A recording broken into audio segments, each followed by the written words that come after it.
तरीके से थोड़ा डिस्टेंस भी रख सकते हो।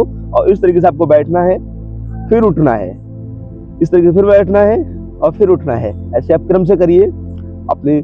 इससे आप क्या कर पाएंगे कि आप अगर आपसे मलासन नहीं लगता है तो आप मलासन लगा सकते हो, क्योंकि ये मलासन जो है वो हमारे कब्ज के लिए बहुत अच्छा है। हम ये आपकी जंघाओं को भर देगा। और बाद में इस तरीके से देखो, मलासन में हम ऐसे पंजे रखते हैं, बट हम इसमें हम ऐसे रख सकते हैं और अपने पंजों को खोल सकते हैं। ये थोड़ा इजी हो जाता है। आप इस क्रिया को ट्राई करिए, आपका उष्ट्रासन लगना प्रारंभ हो जाएगा। इसको भी आप कम से कम 20 करना चाहिए आपको, बल्कि आप ज्यादा भी कर सकते हैं अपनी क्षमता अनुसार।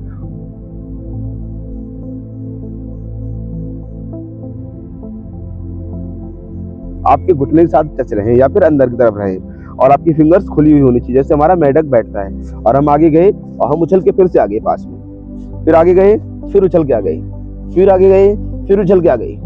अब इसमें देखो हमारा पंजे पे बल आ रहा है, हमारे हथेली के पंजे पे बल आ रहा है अच्छे से, जैसे कि वकासन ये से होल्ड होता है। तो सेम क्रिया वो यही है कि हम यहाँ से होल्ड करेंगे ऐसे, देखो है ना, 1-2 सेकंड का हो रहा है होल्ड ऐसे, मतलब गाय के मुख के आधार की तरह।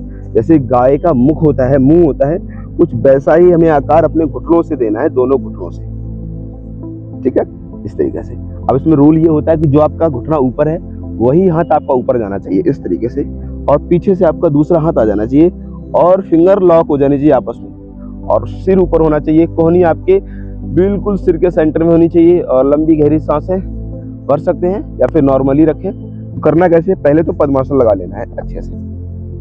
जब आपका पद्मासन लग जाए तो आप नीचे जमीन पर शवासन की स्थिति में लेट जाइए। थोड़ी सी अपनी स्पाइन को उठा लीजिए और अंगूठे दोनों हाथों से पकड़ लीजिए और कोहनी को जमीन से लगा दीजिए इस तरीके से। और इसमें अपने घुटने जितने संभव हो जमीन की तरफ दबा के रखिए।